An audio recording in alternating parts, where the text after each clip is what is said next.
Hi ಗೆಳೆಯರೆ, ನನ್ನ ಹೆಸರು ಸಾರಿಕಾ. ನಾನು ನಿಮ್ಮ ಶಿವಮೊಗ್ಗದ ಹುಡುಗಿ.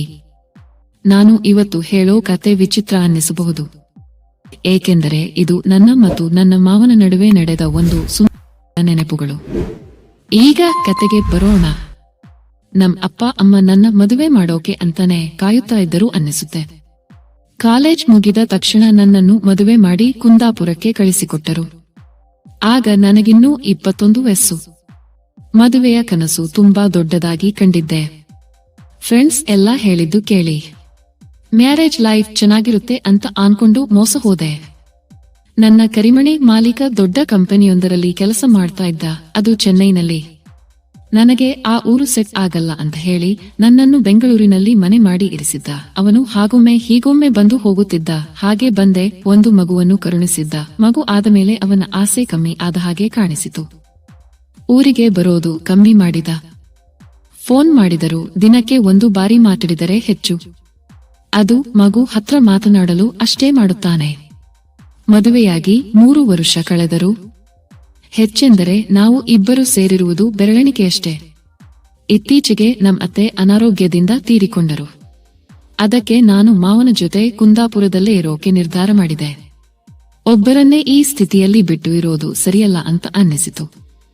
ಈ ಸಂಪತ್ತಿಗೆ ಯಾಕೆ ಬೆಂಗಳೂರಲ್ಲಿ ಮನೆ ಮಾಡಿ ಬಾಡಿಗೆ ವೇಸ್ಟ್ ಮಾಡೋದು, ಹೇಗೂ ಅವನು ಬರೋದೇ ತಿಂಗಳಿಗೆ ಒಮ್ಮೆ ಅಂತ ನಾನು ಮಾವನ ಹತ್ತಿರ ಇರೋಕೆ ಡಿಸೈಡ್ ಮಾಡಿದೆ. ನಮ್ ಮಾವ ಪೊಲೀಸ್ ಕೆಲಸದಲ್ಲಿ ಇದ್ದವರು. ಅತ್ತೆ ಹೋದ ಮೇಲೆ ವ್ಯಾರ್ ತಗೊಂಡು ಮನೇಲಿ ಇದ್ದರು. ಇರೋ ಸ್ವಲ್ಪ ತೋಟ ನೋಡಿಕೊಂಡು ಗಾರ್ಡನ್ ಅಲ್ಲಿ ಗಿಡಗಳನ್ನು ಬೆಳೆಸಿಕೊಂಡು ಅತ್ತೆ ನೆನಪಲ್ಲೇ ಮುಳುಗಿದ್ದರು. ವಯಸ್ಸು 55 ಆದರೂ ಇನ್ನೂ ಕಟ್ಟು ಮಸ್ತು ದೇಹ. ಎಷ್ಟ ಆದರೂ ಪೊಲೀಸ್ ಅಲ್ವಾ. ನಮ್ಮ ಯಜಮಾನ ಹೊರಗೆ ತಿಂದು ತಿಂದು ಒಳ್ಳೆ ಎಮ್ಮೆ ತರ ಆಗಿದ್ದರು. ನಾನು ಊರಿಗೆ ಬರುತ್ತೇನೆ ಅಂತ ಫೋನ್ ಮಾಡಿ ಮಾವನಿಗೆ ಹೇಳಿದೆ. ನಾನು ಬಸ್ ಇಳಿಯೋ ಟೈಮ್ಗೆ ಜೀಪ್ ತಂದು ನಿಲ್ಲಿಸಿಕೊಂಡು ಕಾಯುತ್ತಾ ಇದ್ದರು. ವೈಟ್ ಟಿ ಶರ್ಟ್ ಮತ್ತೆ ಬ್ಲೂ ಜೀನ್ಸ್ ಹಾಕಿಕೊಂಡು ಒಂದು ಕನ್ನಡಕ ಹಾಕಿಕೊಂಡು ತೇಪ್ ಹೀರೋನೆ. ನಾನು ಮಗು ಎತ್ತಿಕೊಂಡು ಬಂದೆ. ಅವರು ಲಗೇಜ್ ತಗೊಂಡು ಜೀಪ್ ಹತ್ತಿಸಿದರು. ಮನೆಗೆ ಬಂದ ತಕ್ಷಣ ಅಡಿಗೆ ರೆಡಿ ಮಾಡಿ ಇಟ್ಟಿದ್ದರು. ಇಬ್ಬರೂ ಊಟ ಮಾಡಿದೆವು. ಮಗುಗೆ ಇನ್ನೂ 2 ವರ್ಷ. ಹಾಲನ್ನು ಬಿಟ್ಟು ಬೇರೆ ಕೊಡುತ್ತಿರಲಿಲ್ಲ. ಊಟ ಮಾಡಿ ರೆಸ್ಟ್ ಮಾಡು, ನಾನು ತೋಟಕ್ಕೆ ಹೋಗಿ ಬರುತ್ತೇನೆ ಅಂತ ಹೇಳಿ ಹೋದರು. ನಾನು ಮಗುವನ್ನು ಮಲಗಿಸಿ ನಾನು ಮಲಗಿದೆ. ಬೆಳಿಗ್ಗೆ ಎದ್ದ ತಕ್ಷಣ ಮಾವನೇ ಕಾಫಿ ಮಾಡಿ ತಂದರು. ನಾನು ಅಯ್ಯೋ ಮಾವ, ನೀವು ಯಾಕೆ ತೊಂದರೆ ತಗೋತೀರಾ, ನಿಮಗೆ ಸಹಾಯ ಆಗಲಿ ಅಂತ ತಾನೇ ನಾನು ಬಂದಿರೋದು.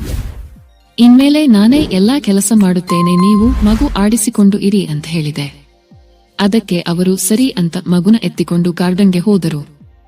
ನಾನು ಎದ್ದು ಫ್ರೆಶ್ ಆಗಿ ತಿಂಡಿ ರೆಡಿ ಮಾಡಿದೆ. ತಿಂಡಿ ತಿಂದು ಮಗು ಜೊತೆ ತೋಟಕ್ಕೆ ಕರೆದುಕೊಂಡು ಹೋಗಿ ಸುತ್ತಾಡಿಸಿಕೊಂಡು ಬಂದರು. ಸ್ವಲ್ಪ ದಿನ ಹೀಗೆ ಚೆನ್ನಾಗಿತ್ತು. ಎಷ್ಟೇ ಆದರೂ ಇನ್ನೂ ಚಿಕ್ಕ ವಯಸ್ಸು. ಪತಿ ಪಕ್ಕದಲ್ಲಿ ಇಲ್ಲದೆ ಈ ಯೌವನ ಕಳೆಯುವುದು ಎಷ್ಟು ಕಷ್ಟವಾಗಿತ್ತು ಅಂತ ನನಗೆ ತಿಳಿಯಿತು. ನಮ್ಮ ಯಜಮಾನ ಬರೋಕೆ ಆಗಲ್ಲ ಸರಿ, ಫೋನ್ ಅಲ್ಲಿ ಆದರೂ ಖುಷಿಯಾಗಿ ಮಾತಾಡಿಕೊಂಡು ಇದ್ದಿದರೆ ಸಾಕಾಗಿತ್ತು. ಇದೆಲ್ಲ ನೆನೆಸಿಕೊಂಡು ನಿದ್ರೆ ಬರದೆ ಮೊಬೈಲ್ ಅಲ್ಲಿ ಆ ತರ ಫಿಲ್ಮ್ ನೋಡುತ್ತಾ ದೇವರು ಕೊಟ್ಟ ಕೈಗತಿ ನನಗೆ ಅಂತ ಅಂದುಕೊಂಡು ಕೈಕೆಲಸದಿಂದ ತೃಪ್ತಿ ಪಟ್ಟುಕೊಳ್ಳುತ್ತಿದ್ದೆ. ಹೀಗೆ ದಿನ ಮಾಡುವಾಗ ಒಮ್ಮೆ ಮಾವನ ಕೈಯಲ್ಲಿ ಸಿಕ್ಕಿ ಹಾಕಿಕೊಂಡೆ. ನಾನು ಫಿಲ್ಮ್ ನೋಡುವಾಗ ಹಿಂದಿನಿಂದ ಬಂದು ನೋಡಿದರು. ನನಗೆ ಮುಜುಗರ ಆಗಿ ಅಲ್ಲಿಂದ ಎದ್ದು ಹೋದೆ. ಅವರಿಗೆ ಮುಖ ಕೊಟ್ಟು ಮಾತಾಡಲು ಆಗಲಿಲ್ಲ. ಕೊನೆಗೆ ಮಾವ ನನ್ನನ್ನು ಕರೆದು, ನೋಡು ಸಾರಿಕಾ, ಈ ವಯಸ್ಸಲ್ಲಿ ಇದೆಲ್ಲ ಮಾಮೂಲಿ. ಅದರಲ್ಲೂ ಇನ್ನೂ ಚಕ್ಕ ವಯಸ್ಸು ನಿನ್ನದು. ಬೇಕಿದ್ದರೆ ನಿನ್ನ ಗಂಡನಿಗೆ ಫೋನ್ ಮಾಡಿ ಹೇಳುತ್ತೇನೆ, ನೀನು ಅವನು ಇರೋ ಜಾಗಕ್ಕ ಹೋಗು, ಅವನಿಗೂ ಸಹಾಯ ಆಗುತ್ತೆ ಅಂದರು. ನಾನು ಇಲ್ಲ ಮಾವ, ಒಂಟಿತನ ಸ್ವಲ್ಪ ದಿನ ಅಭ್ಯಾಸ ಆಗಬೇಕು, ಅಷ್ಟೇ ಆಗುತ್ತೆ ಬಿಡಿ ಎಂದೆ. ಅದಕ್ಕೆ ಅವರು ಹೌದು, ಒಂಟಿತನ ತುಂಬಾ ಕೆಟ್ಟದ್ದು. ನಾವೇ ನಮ್ಮ ಕೈಯಿಂದ ಸಮಾಧಾನ ಮಾಡಿಕೊಂಡು ತೃಪ್ತಿ ಪಟ್ಟುಕೊಳ್ಳಬೇಕು ಅಂತ ಹೇಳಿ ಹೊರಟು ಹೋದರು. ಅವರು ಯಾಕೆ ಹಾಗೆ ಹೇಳಿದರು ಅಂತ ನನಗೆ ಆಗ ತಿಳಿಯಲಿಲ್ಲ.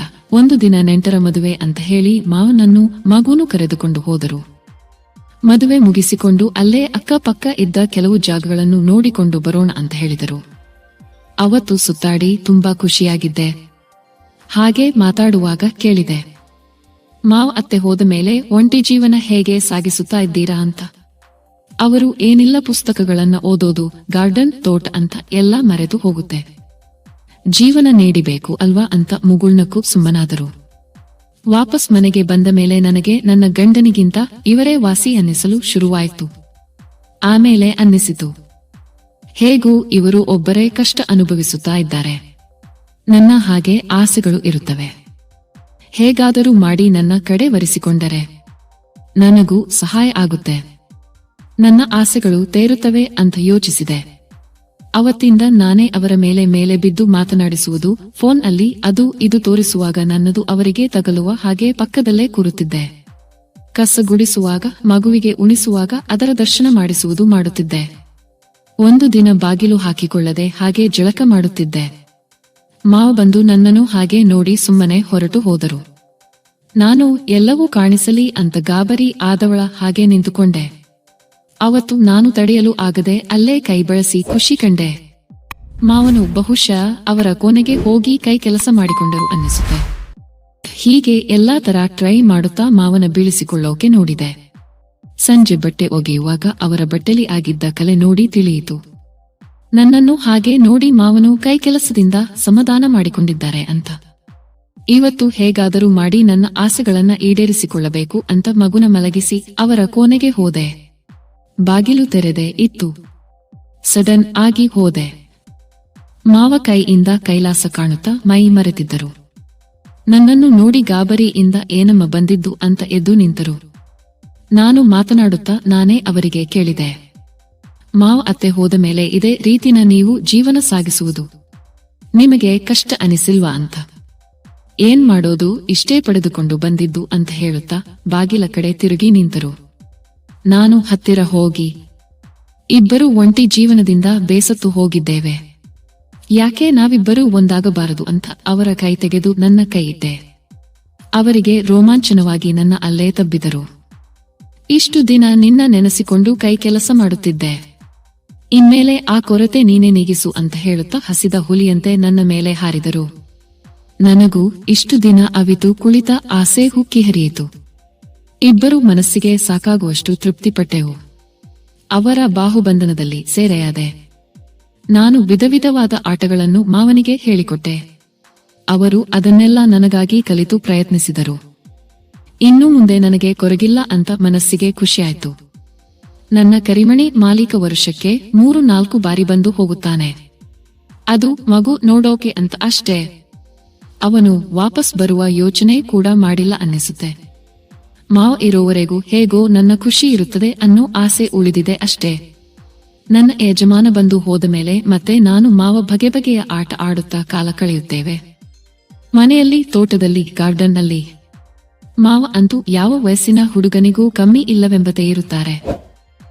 ಫ್ರೆಂಡ್ಸ್, ಈ ಕತೆ ಇಷ್ಟ ಆಗಿದ್ದರೆ ಒಂದು ಲೈಕ್ ಮಾಡಿ, ಶೇರ್ ಮಾಡಿ, ನಮ್ಮ ಚಾನೆಲ್ಗೆ ಸಬ್ಸ್ಕ್ರೈಬ್ ಮಾಡಿಕೊಳ್ಳಿ. ಧನ್ಯವಾದಗಳು.